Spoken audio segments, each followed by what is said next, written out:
Mnajua vizuri kila timu ikisikia jina ya Gor Mahia ni kubabaika. Ndio maana tunasemanga jogi penjo gilando ono manori woluo. Ogale ono manori woluo. Nango ogale ono manori woluo. Ogale ono manori woluo. Ulinzi sedo ko penjo ono manori woluo. Nango ogale ono manori woluo. Warad Kamboya samachon. Mondo unegi magor dhi timo ne Ulinzi. Okay, my name is Leonardo Nyango. Gor Mahia known one is Taya Dok. I'm the coordinator of Kogalo Team Kwaya.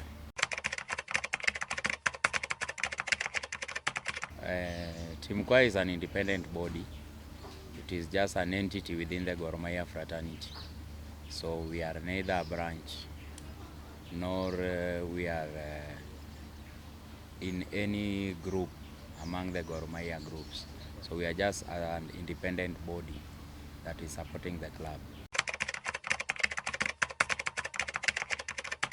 Okay, before when we started Team Kwaya, the registration fee was 200, it went to 300, it went to 500, and of late it was 1,000. But now we have changed. For you to join the Kogalo Team Kwaya, you first have to be a member of Gor Mahia Club. First you register the Kenya shillings 1,200 to be a member of the Gor Mahia Club. Then now we'll talk about you being a member of Kogalo Team Kwaya. So Kogalo Team Kwaya is made of many people, those who are in branches and those who are not in branches. So long as you are willing to support, to cheer our team everywhere and to travel with the team everywhere we are going, you are most welcome. So we don't have any regularities on being a branch member or where you are coming from. Only what we want is that you can shout, you can sing, and you can support the team. We are doing it for the club, that's what I can say. Because the other regime, the support was okay, but for this one, the support is very minimal. Because many a times if we ask for the support, you will hear they'll be telling you, are we going to support Team Kwaya before the team travel? So we always say we have to manage it on ourselves. I think the time Chairman Rachir gave us the certificate of Kogalo Team Kwaya, the time we formed the group, there was an agreement we made that some percentage of the group will be accessing the stadium and another percentage will be paying. So it's always a 50-50 affair.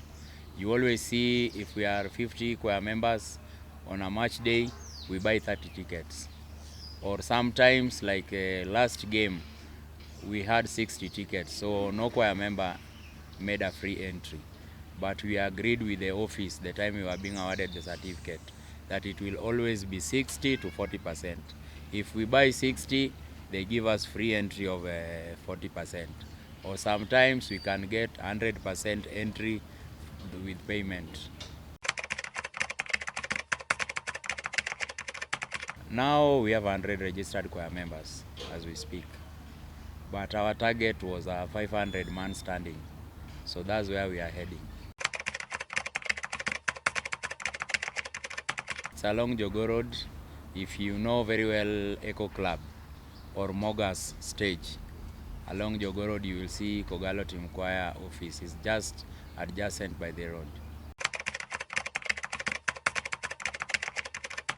So we have piled pressure on ourselves because if we continue playing like this, even the league we won't be sure with. But hopingly, as the fans, we are still very sure of lifting the league trophy. But this occurrence of every season, we exit Mozzart Cup on very bad ways. Like last time it was Denmark, last season Nai Boys. This one again is a very small team called BB. It seems the office is not doing a great teamwork on this, great homework. So they have to sit down from next season and see what is not happening, that every time we play Mozzart, we lose.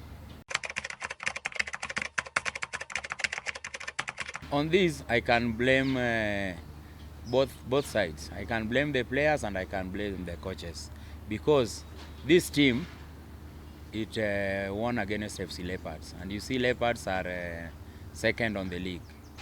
Now again they are coming to meet Gor Mahia, who are first on the log. So how sure was the coach with this selection?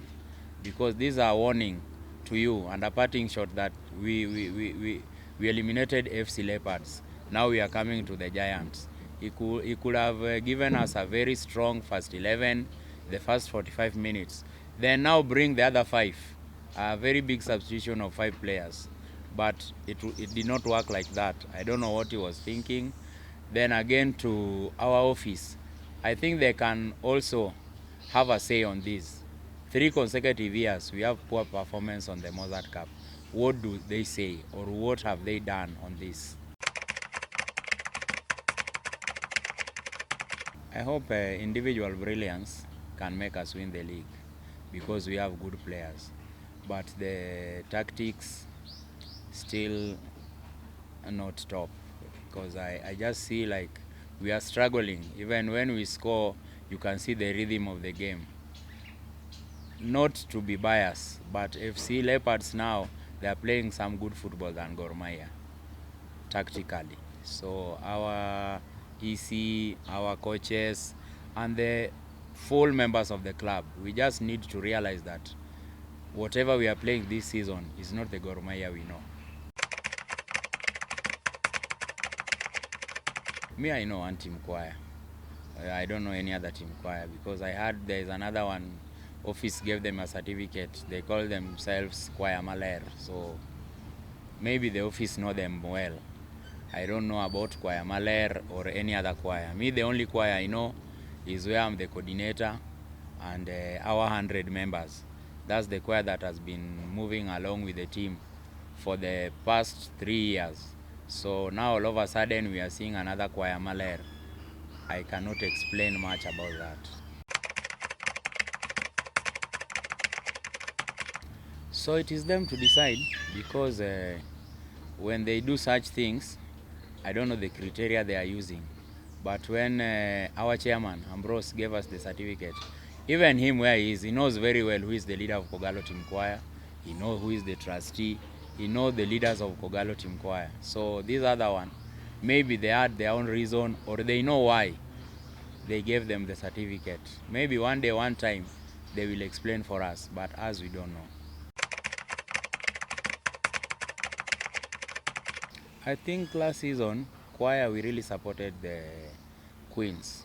We could contribute like 5,000 or 10,000. We used to give the ladies. But all of a sudden, there were some changes, and there was too much politics also within the team. So we opted to stay aside. So our focus now is just on the senior team. But very soon, we are seeing ourselves going to the youth team to give our boys some support there. That's the plan we have now as the team choir. I know every team is against Gor Mahia. No one in the FKL is happy with Gor Mahia winning the league, I know that. But they just have to work hard. I think before, there were some rulings that had ever been done in the footballing world here in Kenya. If you are a home team, you just have to be very careful.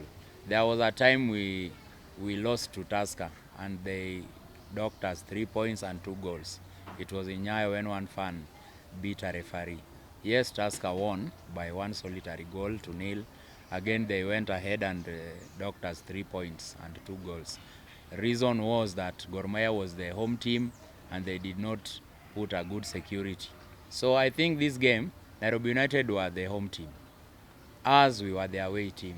So if the ruling can also be the same, I think as a Kogalo Team Kwaya coordinator, the 3 points should be for Gor Mahia. Or if they want it to be neutral, let us play the match again. Let's have a rematch. From the 58th minute, we play the other 32 minutes. If it ends 1-1, 1 point will be okay. But if it is about ruling, 3 points should be given to Gor Mahia. I can say most of our players, they are very comfortable. I don't know it's about the salary or what, but Gor Mahia, we just have a first 11. We don't have a second team. Because this second team, I don't know where they train. I don't know how they train. Because when given a chance, they play like people who have not been on the match for like 2 or 3 weeks. They have not been training. They are very, very relaxed. So my advice, as per me, what I can tell our EC, let's just have a regulated number of players. With Gor Mahia, we have so many players, and that's where we are messing up. And some of them, they will finish a whole season without playing. When given a chance, they don't deliver. Why can't we try to work with like 25 players or even 20? We see if we'll get an outcome. I'm not so confident with the squad because this squad, or if we have to use this squad in our CAF, I'm not sure. Because even now, East Africa, I don't see where Gor can win so easily. Because teams in Tanzania, they are really working well. But here in Kenya, we are still so far much behind. Because if we can see our striking line, we required from the coach to know why we lost to BB. Because what he was explaining was, I have one striker, I have to manage him. So, as fans, that is not our problem. We don't sign players. We have Chris, he's a striker. We have Asifua. There are two Ebenezer we have. So it is upon the coach to know who is playing. And if the squad is not worth what he intends to use, why can't he offload them? Just tell the EC boss, I can't work with this. The way Logarusik did. Logarusik said, if I'm working with these people, then let me go. Trim your squad. Say this one is the best, this one can't. Let them go. Because as the fans, we need results. We will not care who is going and who is coming. But our striking force cannot work in CAF. The midfield we have now for CAF still not yet. We just have to get a good defensive midfielder. Because when Nani is playing now in Gor Mahia Alpha, the boy is really struggling. Because I compare times back, if this Alpha, remember, Alpha is not scoring, and people are not asking why. Because he's nowadays more of a defensive midfielder. And I know Alpha is more offensive than he is defensive. So our midfield is still not okay. Our striking force, not okay. Defense, we are good. Flanks, we are okay. But the striking and the midfield, that's where we got problems. When Gor Mahia loses, it is very sad for everyone. Mostly us, the fans, and mostly the Luo community. When Gor Mahia lose, we really feel so bad. Like a PS Bomet game, the betting tips, the odds for APS were so high. Again, when you come to BB bread, the odds were so high. So I know match fixing is everywhere in the world, but whoever is doing it at Gor Mahia, he should just know that he is spoiling everything for us. He's affecting our peace. He's even giving us a lot of depression when Gor Mahia loses. So this issue of match fixing, I think even FKF, they should just see what to do about it. As fans, we cannot do anything, but FKF, the football clubs, they know how they can manage it. If they do it earlier, it can help us because Kenya will not be the first nation to do that. Many nations have ever used these foreigners. But to make them perfect, they have to come earlier. We do the training. We can blend the foreigners with the local ones we have and see the outcome that we will be getting. Since time memorial, the times of people like Dennis Oliech, since they retired, now we have a striker like Olunga who is also going. Kenya is really lacking striking force and the wing backs. That's where we lose our games. So if they can do good scouting and we will be the host, I think it can help us. The game is so hard. We have rarely won at Ulinzi Complex. So as for the fans, our wish is the 3 points, because after BB, the assistant coach promised us that they are going to deliver, and we believed in their word. So my prediction, the game will be hard, but I think a 2-1, a win for Gor Mahia, will be very okay with the fans.